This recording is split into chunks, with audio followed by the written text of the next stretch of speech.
Praise the lord. ನಮಗೆ ಕರ್ತನ ರಕ್ಷಕನೂ ಆಗಿರುವಂತಹ ಯೇಸು ಕ್ರಿಸ್ತರ ಅತಿ ಪರಿಶುದ್ಧವಾದ ನಾಮದಲ್ಲಿ ನಾನು ನಿಮ್ಮನ್ನು ಹೊಂದಿಸ್ತಾ ಮತ್ತೊಂದು ಸಂದೇಶ ಜೊತೆ ನಾನು ಮುಂದೆ ಬಂದೇನೆ.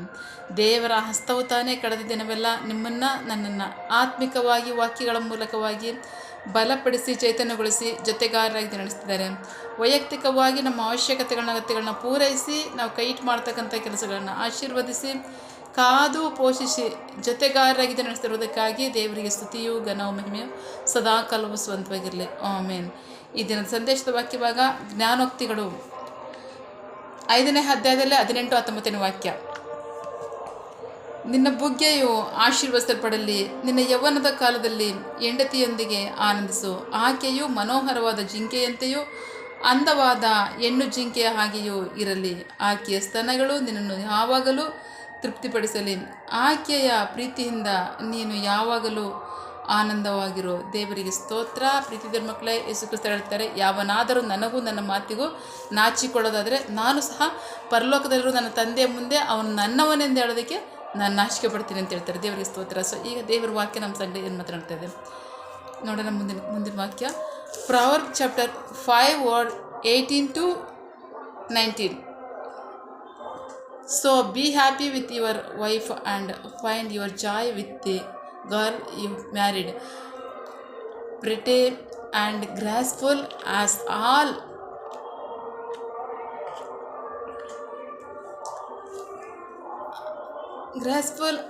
a deer, let her charms keep of you happy, let her surround you with her love. ದೇವರಿಗೆ ಸ್ತೋತ್ರ. ನಾವು ವಾಕ್ಯ ಭಾಗ ನೋಡ್ತಾ ಇದ್ದೀವಿ. ದೇವರ ವಾಕ್ಯ ನಮ್ಮ ಸಂಗಡ ಮಾತನಾಡ್ತಾ ಇದೆ. ನಿನ್ನ ಯೌವನ ಕಾಲದಲ್ಲಿ ನಿನ್ನ ಬುಗ್ಗೆಯು ಆಶೀರ್ವದಿಸಲ್ಪಡಬೇಕಾ? ವಾಕ್ಯದಲ್ಲಿ ನಮ್ಮ ಪ್ರಶ್ನೆ ಉಂಟು. ನೀನು ಆಶೀರ್ವದಿಸಲ್ಪಡಬೇಕಾ? ಯೌವನ ಕಾಲದಲ್ಲಿ ನಿನ್ನ ಹೆಂಡತಿ ಜೊತೆ ಆನಂದಿಸು. ಆಕೆ ಮನೋಹರವಾದ ಜಿಂಕೆ ಅಂತೆಯೂ ಅಷ್ಟು ಮಾತ್ರ ಅಲ್ಲ, ಅಂದವಾದ ಹೆಣ್ಣು ಜಿಂಕೆಯಂತೆ ಇರಲಿ. ಆಕೆಯ ಸ್ತನಗಳು ನಿನ್ನನ್ನು ಆಶೀರ್ವದಿಸ್ತೇ ತೃಪ್ತಿಪಡಿಸಲಿ ಅಂತ ವಾಕ್ಯ ಹೇಳಿ. ದೇವರಿಗೆ ಸ್ತೋತ್ರ. ಅಂದ್ಕೋತೀರಾ ಪ್ರೀತಿದ ಮಕ್ಕಳೇ? ನನ್ನ ಕುಟುಂಬ ಚೆನ್ನಾಗಿದೆ, ಇನ್ನೊಬ್ರಿಗೆ ಯಾರು ಕಷ್ಟದಲ್ಲಿದ್ದಾರೆ, ಇನ್ನೊಬ್ರು ಯಾರು ಸಮಸ್ಯೆಯಲ್ಲಿದ್ದಾರೆ, ಅವ್ರನ್ನ ಸಹಾಯ ಮಾಡಬೇಕು. ಸೊ ಹಾಗಾಗಿ ನಾನು ನನ್ನ ಕುಟುಂಬ ನಿರ್ಲಕ್ಷ್ಯ ಮಾಡಿದ್ರೆ ಪರವಾಗಿಲ್ಲ, ಇನ್ನೊಬ್ಬರಿಗೆ ನಾನು ಸಹಾಯ ಮಾಡಿ ಇನ್ನೊಬ್ಬರನ್ನ ನಾವು ಸಂತೋಷಪಡಿಸ್ತಾರೆ, ಇನ್ನೊಬ್ಬರನ್ನ ತೃಪ್ತಿಪಡಿಸ್ತಾರೆ, ನಾನು ಆಶೀರ್ವಾದ ಹೊಂದಂಗಾಗುತ್ತೆ. ನನ್ನ ಕುಟುಂಬ ಪಕ್ಕಕ್ಕಿರಲಿ ಅಂತ ಚಿಂತೆ ಮಾಡ್ತೀರಾ? ಮೋಸ ಹೋಗ್ತಾ ಇದ್ದೀರಾ, ಅಪಾಯದಲ್ಲಿದ್ದಾರೆ ನೀವು. ದೇವರಿಗೆ ಸ್ತೋತ್ರ. ನೀನು ಆಶೀರ್ವಾದ ಪಡಬೇಕಾದ್ರೆ ಯೌವನ ಕಾಲದಲ್ಲಿ ನಿನ್ನ ಹೆಂಡತಿಯನ್ನು ನಿನ್ನ ಆನಂದಪಡಿಸು, ಸಂತೋಷಪಡಿಸು. ಆಕೆ ಸಂತೋಷ ಪಡಬೇಕು. ಆಕೆ ಅಷ್ಟು ಮಾತ್ರ ಅಲ್ಲ, ಆಕೆ ಮನೋಹರವಾದ ಜಿಂಕೆ ಹಾಗೆಯೂ ಅಂದವಾದ ಹೆಣ್ಣು ಜಿಂಕೆಯಾಗಿಯೂ ಇರಲಿ. ದೇವರಿಗೆ ಸ್ತೋತ್ರ. ನೀವು ಜಿಂಕೆಯನ್ನು ಅನುಭವಿಸಲ್ಲ, ನಿಮ್ಮ ಹೆಂಡತಿನ ನೀವು ಅನುಭವಿಸ್ತಕ್ಕಂಥದ್ದು. ಸೊ ಹಾಗಾಗಿ ನೀವು ಆಕೆಯನ್ನು ಅನುಭವಿಸ್ಬೇಕಾದ್ರೆ ಆಕೆ ಹೇಗಿರಬೇಕು ಅಂದರೆ ನಿಮ್ಮಲ್ಲಿ ನಿಮ್ಮ ದೃಷ್ಟಿಗೆ ಬಹಳ ಅಂದವಾಗಿ, ಚಂದವಾಗಿ, ಸುಂದರವಾಗಿರಬೇಕು ಅಂದರೆ ನೀವು ಪ್ರೀತಿ ಮಾಡಬೇಕು. ದೇವರಿಗೆ ಸ್ತೋತ್ರ. ನೀವು ಪ್ರೀತಿ ಮಾಡಲಿಲ್ಲ ಅಂತಂದರೆ ನೀವು ದಾರಿ ತಪ್ಪಿ ಹೋಗ್ತಿದ್ದೀರಾ, ನೀವು ಅಪಾಯದಲ್ಲಿದ್ದೀರಾ ಅಂತ ಅರ್ಥ. ದೇವರಿಗೆ ಸ್ತೋತ್ರ. ಆದರೆ ಅವ್ರಿಗೆ ನಿಮ್ಮ ಮೇಲಿನ ಪ್ರೀತಿ ಹೇಗಿರುತ್ತೆ ಗೊತ್ತಾ? ವಾಕ್ಯವಾಗಿ ಹೇಳುತ್ತೆ ಪರಮಗೀತೆ ಪುಸ್ತಕದಲ್ಲಿ 8ನೇ ಅಧ್ಯಾಯದಲ್ಲಿ 6ನೇ ವಾಕ್ಯದಿಂದ 7ನೇ ವಾಕ್ಯ. ನಿನ್ನ ಹೃದಯದ ಮೇಲೆ ಒಂದು ಮುದ್ರೆಯ ಹಾಗೆಯೂ ನಿನ್ನ ಕೈ ಮೇಲೆ ಒಂದು ಮುದ್ರೆಯ ಹಾಗೆಯೂ ನನಗೆ ಹಾಕು, ಏಕೆಂದರೆ ಪ್ರೀತಿಯು ಮರಣದ ಹಾಗೆಯೂ ಬಲವಾಗಿರುವುದು, ರೋಷವು ಸಮಾಧಿಯ ಹಾಗೆ ಕ್ರೂರವಾಗಿರುವುದು. ಅದರ ಕಲ್ಲಿದ್ದಲುಗಳ ಬೆಂಕಿಯ ಪ್ರಜ್ವಲಿಸುವ ಜ್ವಾಲೆಯ ಕಿಡಿಗಳಾಗಿ ಇರುವವು. ಅನೇಕ ಜಲಗಳು ಪ್ರೀತಿಯನ್ನು ಆರಿಸಲಾರವು, ಪ್ರವಾಹಗಳು ಅದನ್ನು ಮುಳುಗಿಸಲಾರವು. ಮನುಷ್ಯನ ತನ್ನ ಮನೆಯ ಆಸ್ತಿಯನ್ನೆಲ್ಲ ಪ್ರೀತಿಗೋಸ್ಕರ ಕೊಟ್ಟರೆ ಅದು ಸಂಪೂರ್ಣವಾಗಿ ತಿರಸ್ಕರಿಸಲ್ಪಡುವುದು. ದೇವರಿಗೆ ಸ್ತೋತ್ರ. ಇಲ್ಲಿ ಪ್ರೀತಿ ಯಾರು ಹೇಳ್ತಾ ಇದ್ದಾರೆ ಗೊತ್ತಾ? ನಿಮ್ಮ ಪ್ರೀತಿಯ ಸಂಗಾತಿಯ ಪ್ರೀತಿಯ ಹೃದಯದ ಬೇಡಿಕೆದಾಗಿದೆ. ದೇವರಿಗೆ ಸ್ತೋತ್ರ.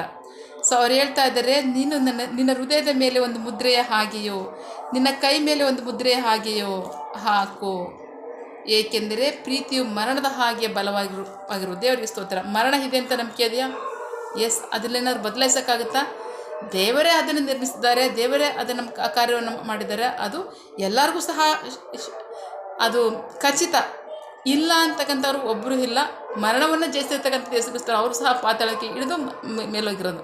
ಹಾಗಾಗಿ ಮರಣ ಅಂತಕ್ಕಂಥದ್ದು ಪ್ರತಿಯೊಬ್ಬರಿಗಿದೆ. ಸೊ ಅದು ಹೇಗೆ ಖಚಿತವೋ ಪ್ರೀತಿಯೂ ಸಹ ಹಾಗೆ ಖಚಿತವಾಗಿದೆ. ಅಷ್ಟು ಮಾತ್ರ ಅಲ್ಲ, ಕೋಪ ಏನು ತರುತ್ತೆ ಗೊತ್ತಾ? ಸಮಾಧಿಯ ಹಾಗೆ ಕ್ರೂರವಾಗಿರ್ಬೋದು. ದೇವರಿಗೆ ಸ್ತೋತ್ರ.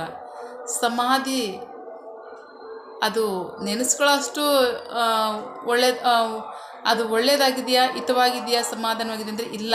ಅದು ಪ್ರತಿಯೊಬ್ಬರ ಹೃದಯದಲ್ಲೂ ಸಹ ಅದು ದುಃಖವನ್ನು, ಕ್ರೂರತೆಯನ್ನು, ಭಯವನ್ನು, ಆತಂಕವನ್ನು, ನಿರಾಸೆಯನ್ನು, ನಿರುತ್ಸಾಹವನ್ನು ಹುಟ್ಟಿಸುತ್ತೆ. ಸೊ ಹಾಗೆ ಕೋಪ ಹಾಗೆ ಮಾಡುತ್ತೆ. ಸೊ ಹಾಗಾಗಿ ಪ್ರೀತಿ ಅದು ಎಷ್ಟಿರುತ್ತೆ ಅಂದರೆ ಅದು ಶಾಶ್ವತವಾದದ್ದು.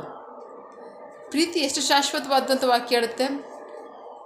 ಅನೇಕ ಜಲಗಳು ಪ್ರೀತಿಯನ್ನು ಆರಿಸಲಾರವು, ಅದನ್ನು ಮುಳುಗಿಸಲಾರವು ಪ್ರವಾಹಗಳು. ಮನುಷ್ಯನು ತನ್ನ ಮನೆಯ ಆಸ್ತಿಯನ್ನೆಲ್ಲ ಪ್ರೀತಿಗೋಸ್ಕರ ಕೊಟ್ಟರೆ ಅದು ಸಂಪೂರ್ಣವಾಗಿ ತಿರಸ್ಕರಿಸಲ್ಪಡುವುದು. ದೇವರಿಗೆ ಸ್ತೋತ್ರ. ಎಷ್ಟೋ ಪ್ರವಾಹಗಳು, ಜಲಗಳು, ಅಷ್ಟು ಮಾತ್ರ ಅಲ್ಲ, ಸಾಗರದೋಪಾದಿಯಿಂದ ಬರ್ತಕ್ಕಂಥ ಸಮಸ್ಯೆಗಳು, ಹೋರಾಟಗಳು, ಇಕ್ಕಟ್ಟುಗಳು, ದೂರವಾಗಬೇಕಾಗ್ತಕ್ಕಂಥ ಎಲ್ಲ ಕೇಡುಗಳು ಪ್ರೀತಿಗೆ ವಿರುದ್ಧವಾಗಿ ಎದುರಾಗ್ಬೋದು. ಆದರೆ ಅದು ಪ್ರೀತಿಯನ್ನು ಎಂದಿಗೂ ಸಹ ಬದಲಾಯಿಸ್ಲಿಕ್ಕೆ ಸಾಧ್ಯವಿಲ್ಲ. ಅಷ್ಟು ಮಾತ್ರ ಅಲ್ಲ, ಪ್ರೀತಿಯನ್ನು ತೆಗೆದಾಕ್ಲಿಕ್ಕೆ ಸಾಧ್ಯವಿಲ್ಲ, ಪ್ರೀತಿಯನ್ನು ಇಲ್ಲದೆ ಮಾಡಲಿಕ್ಕೆ ಸಾಧ್ಯವಿಲ್ಲ. ಆದರೆ ಮನುಷ್ಯನು ತನ್ನ ಆಸ್ತಿಯನ್ನೆಲ್ಲ ಪ್ರೀತಿಗೋಸ್ಕರ ಕೊಟ್ಟರೆ ಅದು ಸಂಪೂರ್ಣವಾಗಿ ತಿರಸ್ಕರಿಸಲ್ಪಡುವುದು.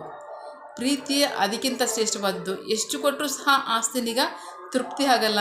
ಪ್ರೀತಿಯಲ್ಲಿ ಮಾತ್ರ ತೃಪ್ತಿ ಪಡಲಿಕ್ಕೆ ಸಾಧ್ಯ. ಪ್ರೀತಿಯಲ್ಲಿ ಮಾತ್ರ ಮನುಷ್ಯ ಸಮಾಧಾನ ಪಡಲಿಕ್ಕೆ ಸಾಧ್ಯ. ಪ್ರೀತಿಯಲ್ಲಿ ಮಾತ್ರ ಮನುಷ್ಯನ ಆನಂದ ಪಡಲಿಕ್ಕೆ ಸಾಧ್ಯ. ಸೊ ಹಾಗಾಗಿ ನಿಮ್ಮ ಸಂಗಾತಿಯ ಹೃದಯದ ಕೂಗು ಈಗಿರಬೇಕಾದ್ರೆ, ನೀವು ಅವ್ರನ್ನ ವಂಚಿಸೋದೇ ಆಗಲಿ, ನಿರ್ಲಕ್ಷ್ಯ ಮಾಡೋದೇ ಆಗಲಿ, ತಿರಸ್ಕಾರ ಮಾಡೋದೇ ಆಗಲಿ, ಸೊ ನನ್ನ ಕುಟುಂಬದ ವಿಷಯ ಇರಲಿ, ನಾನು ಬೇರೆಯವರು ಸಮಾಧಾನ ಪಡಿಸ್ತೀನಿ ಅಂದರೆ ಖಂಡಿತ ನೀವು ಅಪಾಯದಲ್ಲಿದ್ದೀರಾ, ನೀವು ಮೋಸ ಹೋಗ್ತಾ ಇದ್ದೀರಾ ಅಂತ ಅರ್ಥ. ದೇವರಿಗೆ ಸ್ತೋತ್ರ. ಸೊ ಹಾಗಾಗಿ ಇವನ ಕಾಲದಲ್ಲಿ ನಿನ್ನ ಸಂಗಾತಿಯನ್ನು ನೀನು ಆನಂದಪಡಿಸು, ಆಕೆಯನ್ನು ತೃಪ್ತಿಪಡಿಸು. ಆಕೆ ಹೇಗಿರಬೇಕಂತೆ? ಮನೋಹರವಾದ ಜಿಂಕೆ ಆಗಿಯೂ ಅಂದವಾದ ಹೆಣ್ಣು ಜಿಂಕೆಯಾಗಿಯೂ ಇರಲಿ. ಆಕೆಯ ಸ್ತನಗಳೇ ನಿನ್ನನ್ನು ತೃಪ್ತಿಪಡಿಸಲಿ ಅಂತ ವಾಕ್ಯ ಹೇಳುತ್ತೆ. ದೇವರಿಗೆ ಸ್ತೋತ್ರ. ಸೊ ಹಾಗಾಗಿ ಸ್ವಂತ ಕುಟುಂಬವನ್ನು ಪ್ರೀತಿ ಮಾಡಿರಿ, ಅದರಲ್ಲಿ ಆನಂದ ಪಡ್ರಿ, ಸಂತೋಷ ಪಡ್ರಿ. ದೇವರಿಗೆ ಸ್ತೋತ್ರ. ಯಾವನಾದರೂ ಸ್ವಂತ ಕುಟುಂಬವನ್ನು ತಿರಸ್ಕಾರ ಮಾಡೋದೇ ಆದರೆ ಅವನ ಕುರಿತಾಗಿ ವಾಕ್ಯ ಏನಂತ ಗೊತ್ತಾ? ಅದನ್ನು ಹುಟ್ಟು 1 ತಿಮೋತಿಯವರಿಗೆ ಬರೆದ ಪತ್ರಿಕೆ 5ನೇ ಅಧ್ಯಾಯದಲ್ಲಿ 8ನೇ ವಾಕ್ಯ. 1 ತಿಮೋತಿ ಚಾಪ್ಟರ್ 5:8. ಯಾವನಾದರೂ ಸ್ವಂತದವರನ್ನು, ವಿಶೇಷವಾಗಿ ತನ್ನ ಮನೆಯವರನ್ನು ಸಂರಕ್ಷಿಸದೆ ಹೋದರೆ ಅವನು ನಂಬಿಕೆಯನ್ನು ಅಲ್ಲಗಳೆದವನು, ಅವಿಶ್ವಾಸಿಗಿಂತಲೂ ನೀಚನೂ ಆಗಿದ್ದಾನೆ. ದೇವರಿಗೆ ಸ್ತೋತ್ರ. ಸೊ ನೀವು ಯಾಕೆ ಗೊತ್ತಾ? ಅವಿಶ್ವಾಸಿಗಳಾದ ಜನರಿಗೆ ದೇವರು ಏನಿಟ್ಟಿದ್ದಾರೆ ನಮ್ಮ ಜೀವಿತದಲ್ಲಿ ಅನ್ನೋದು ಗೊತ್ತಿರಲ್ಲ ಅವ್ರಿಗೆ. ಅವರು ಹಾಗೆ ಮಾಡಿದ್ರು ಅದರಲ್ಲಿ ತಪ್ಪಿರಲ್ಲ. ಬಟ್ ಅವರು ಸತ್ಯವನ್ನು ತಿಳ್ಕೊಂಡಾಗ ಸತ್ಯದ ಮಾರ್ಗಕ್ಕೆ ಬರ್ತಾರೆ. ತಿಳಿದೇ ಅವ್ರು ಮಾಡ್ಬೋದು, ಆದರೆ ನೀವು ಅದಕ್ಕಿಂತಲೂ ನೀಚರಾಗ್ತೀರ ಅಂತ ವಾಕ್ಯ ಹೇಳುತ್ತೆ. ದೇವರಿಗೆ ಸ್ತೋತ್ರ. ಸೊ ಹಾಗಾಗಿ ಸ್ವಂತ ಕುಟುಂಬವನ್ನು ಪ್ರೀತಿ ಮಾಡಿರಿ, ಸ್ವಂತ ಶರೀರವನ್ನು ಪ್ರೀತಿ ಮಾಡಿರಿ, ಅದರಲ್ಲಿ ಆನಂದಪಡ್ರಿ, ಅದನ್ನು ತೃಪ್ತಿಪಡಿಸಿರಿ. ಅದನ್ನು ಹೊರತುಪಡಿಸಿ ಯಾರೋ ಕಷ್ಟದಲ್ಲಿದ್ದಾರೆ, ಯಾರೋ ಸಮಸ್ಯೆಯಲ್ಲಿದ್ದಾರೆ, ಯಾರೋ ದುಃಖದಲ್ಲಿದ್ದಾರೆ, ಯಾರೋ ನೋವಿನಲ್ಲಿದ್ದಾರೆ ಅಂದರೆ ನಿಮಗೋಸ್ಕರ ಒಬ್ಬರಿದ್ದಾರಲ್ಲ ಮನೆಯಲ್ಲಿ, ನಿಮಗೋಸ್ಕರ ಯಜಮಾನಿಯಾಗಿರ್ತಕ್ಕಂಥವ್ರು, ಅವ್ರ ಹತ್ರ ಮಾಡಿಸಿ. ನೀವು ಮಾಡ್ತೀವಿ ಅಂತ ನೀವೇನೋ ಮಾಡಿ ಏನೋ ಸಹಾಯ ಮಾಡೋಕ್ಕೋದ್ರೆ ಖಂಡಿತವಾಗ್ಲೂ ನೀವು ದೇವ್ರ ಕೋಪಕ್ಕೆ ಒಳಗಾಗ್ತೀರ. ಸೊ ಹಾಗಾಗಿ ಅದನ್ನು ಬಿಡ್ರಿ. ಸಹಾಯ ಮಾಡಬೇಕು ಅಂದರೆ ನಿಮ್ಮ ಮನೇಲಿರೋ ಹತ್ರನೇ ಕೊಟ್ಟು ಸಹಾಯ ಮಾಡಿಸಿ. ನೀವು ನಿಮ್ಮ ಸ್ವಂತ ಕುಟುಂಬವನ್ನು ಪ್ರೀತಿಯಿಂದ ನೋಡ್ಕೊಳ್ರಿ, ಸ್ವಂತ ಶರೀರವನ್ನು ಪ್ರೀತಿ ಮಾಡಿರಿ, ನೀವು ಆಶೀರ್ವದಿಸಲ್ಪಡ್ತೀರ. ಅದನ್ನು ಹೊರತುಪಡಿಸಿ ಬೇರೆ ನಾವೇನೋ ಮಾಡಿ ಆಶೀರ್ವಾದವನ್ನು ಹೊಂದ್ಕೋತೀವಿ ಅಂದರೆ ಖಂಡಿತ ನೀವು ಆಶೀರ್ವಾದ ಹೊಂದಲ್ಲ, ಬದಲಾಗಿ ನೀವು ತೀರ್ಪಿಗೊಳಗಾಗ್ತೀರ. ಸ್ವಂತ ಕುಟುಂಬವನ್ನು ತೃಪ್ತಿಪಡಿಸ್ದಾಗಲೇ, ಸ್ವಂತ ಕುಟುಂಬದಲ್ಲಿ ನೀವು ಆನಂದಪಟ್ಟಾಗಲೇ, ಸ್ವಂತ ಶರೀರವನ್ನು ಪ್ರೀತಿ ಮಾಡಿದಾಗಲೇ ನೀವು ಆಶೀರ್ವಾದವನ್ನು ಹೊಂದ್ಕೊಳ್ಳೋಕೆ ಸಾಧ್ಯ. ಸೊ ಹಾಗಾಗಿ ವಾಕ್ಯಗಳ ಪ್ರಕಾರವಾಗಿ ಯವನದ ಕಾಲದಲ್ಲಿ ನೀನು ನಿನ್ನ ಸಂಗಾತಿಯನ್ನು ಆನಂದಿಸು. ದೇವರಿಗೆ ಸ್ತೋತ್ರ. ಸೊ ಪ್ರೀತಿ ದೇವ್ರ ಮಕ್ಕಳೇ, ವಾಕ್ಯದ ಪ್ರಕಾರವಾಗಿ ಜೀವಿಸಿ ವಾಕ್ಯದ ಆಶೀರ್ವಾದವನ್ನು ಹೊಂದ್ಕೊಳ್ಳಿ. ಆಮೇನ್. ದೇವರಿಗೆ ಮಹಿಮೆಯಾಗಲಿ, ನಿಮಗೆ ಆಶೀರ್ವಾದವಾಗಲಿ. ಪ್ರಾರ್ಥಿಸಿಕೊಳ್ಳೋಣ. ಸಕಲ ಸೃಷ್ಟಿಕರ್ತನೇ, ಸರ್ವಾಧಿಕಾರಿಯೇ, ಸಾರ್ವಭೌಮನೇ, ಉನ್ನತನೇ, ಮಹೋನ್ನತನೇ, ಮಹಾಪರಿಶುದ್ಧನೇ, ಪ್ರೀತಿ ಸ್ವರೂಪನೇ, ನೀತಿವಂತನೇ, ಅಧಿಪತಿಯೇ, ಸೇನಾಧೀಶ್ವರನೇ, ಇರುವಾತನೇ, ಸರ್ವವ್ಯಾಪಿ ಸಪ. ಇದನ್ನ ವಾಕ್ಯಗಳ ಮೂಲಕವಾಗಿ ನಮ್ಮ ಸಂಘ ಮಾತಾಡುವಂಥ ನಮ್ಮ ಪ್ರೀತಿಗಾಗಿ ನಂಬಿಗಸ್ತಿಗೆ ನಿಮಗೆ ಸ್ತೋತ್ರ. ಕರ್ತನೇ, ನಿನ್ನ ಜನರಿಗೆ ನೀವು ವಾಗ್ದಾನ ಮಾಡ್ತಿದ್ದೀರಾ, ನೀನು ಆಶೀರ್ವದಿಸಲ್ಪಡಬೇಕಾ? ನಿನ್ನ ಯವನ ಕಾಲದ ಸಂಗಾತಿಯನ್ನು ಸಂತೋಷಪಡಿಸು, ಆನಂದಪಡಿಸು. ಆಕೆಯ ಮನೋಹರವಾದ ಜಿಂಕೆಯಾಗಿಂತೆಯೋ, ಯವನದ ಜಿಂಕೆಯಂತೆಯೋ, ಅಂದವಾದ ಜಿಂಕೆಯಂತೆಯೋ ಇರಲಿ. ಆಕೆಯ ಸ್ಥಾನಗಳೇ ನಿನ್ನ ತೃಪ್ತಿಪಡಿಸಲಿ ಅಂತ ಹೇಳ್ತಾರೆ. ಅದಕ್ಕಾಗಿ ಸ್ತೋತ್ರ. ನಿನ್ನ ಜನರು ದಾರಿ ತಪ್ಪಿ ಹೋಗ್ತಾರೆ, ಅವರು ಮಾರ್ಗ ತಪ್ಪಿ ಹೋಗಿ ಕುಟುಂಬವನ್ನು ದುಃಖಪಡಿಸಿ ಸ್ವಂತ ಶರೀರವನ್ನು ದುಃಖಪಡಿಸಿ ಕಷ್ಟದಲ್ಲೂ ಸಮಸ್ಯೆನಲ್ಲೂ ಇಕ್ಕಟ್ಟಿನಲ್ಲೂ ನಿಮ್ಮ ಕೋಪದಲ್ಲೂ ಅವರು ಗುರಿಯಾಗದೇ ಥರ ವಾಕ್ಯದ ಪ್ರಕಾರವಾಗಿ ಜೀವಿಸಿ ವಾಕ್ಯದ ಆಶೀರ್ವಾದವನ್ನು ಹೊಂದ್ಕೊಡಿ ಅಂತ ಈ ವಾಕ್ಯದ ಪ್ರಕಾರವಾಗಿ ನಮ್ಮ ಸಂಗಡ ಮಾತನಾಡಿದ್ರೆ ಅದಕ್ಕಾಗಿ ಸ್ತೋತ್ರ. ನಂಬಿಗಸ್ತರಾಗಿ ಒಪ್ಪಿಸಿಕೊಳ್ತಕ್ಕಂಥ ಒಬ್ಬೊಬ್ಬರು ನೀವು ಆಶೀರ್ವಾದ ನಡೆಸಿ, ನಿಮಗೆ ಮಹಿಮೆಯಾಗಲಿ, ನಿಮ್ಮ ಜನರಿಗೆ ಆಶೀರ್ವಾದವಾಗಲಿ. ಆಮೇನ್.